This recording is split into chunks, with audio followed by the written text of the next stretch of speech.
അങ്ങനെ തന്നെ വേണ്ടിട്ടാ. തിന്നാൻ തരുന്ന അവിടെ തന്നെ ഓരോന്ന് ചെയ്ത് വെക്കണം. കണ്ടില്ലേ, കാറിന്റെ ഫ്രണ്ടിൽ പോയി മൂത്രം ഒഴിച്ചിട്ടോ.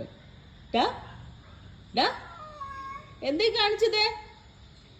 ആരോട് മൂത്രം ഒഴിച്ചത്? എടാ കുരുത്തം കെട്ടാണ്. എവിടെ വേടാ? വയറ് നിറയെ തിന്നാനും കൊടുത്തിട്ട് ഇതിപ്പോൾ കഴിച്ചും കഴിഞ്ഞിട്ട് ഇറങ്ങിയതാണ് മൂപ്പര്. മൂപ്പര് നേരെ പോയിട്ട് കാറിൻ്റെ ഫ്രണ്ടിൽ മൂത്രം ഒഴിച്ചു. ഒക്കെ കണക്ക് തന്നെ. ഒക്കെ കണക്ക് തന്നെയാന്ന്. എന്താ നോക്കുന്നു?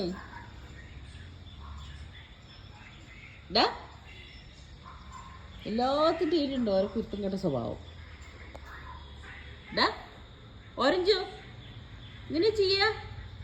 നല്ല കുട്ടികൾ ഇങ്ങനെയാണ് ചെയ്യുന്നത്. എളുപ്പം കൂടുന്നുണ്ട് എല്ലാത്തിനും. ഓറഞ്ചുമാ അപ്പുറത്ത് ബാബു കിടക്കുന്നുണ്ട്. ഇപ്പോൾ ഓട്ടിക്കും. കയറി മേലെ കിടക്കുന്നുണ്ടോ? പിന്നെ അവിടെ കിടന്ന് ഉറങ്ങരുത് കേട്ടാ. ബാബു ഓടി വരും അവിടുന്ന്. ഇങ്ങോട്ട് മേലെ കയറി കിടക്കുക. പറഞ്ഞ അനുസരണയില്ല. ഇപ്പം ആ പെണ്ണ് ഓട്ടിക്ക് തുടങ്ങും. ഇങ്ങോട്ട് പിന്നെ അമ്മേൻ്റെ കുട്ടി അവിടെ മേലെ കയറി കിടക്കുക. ഓടി വാ.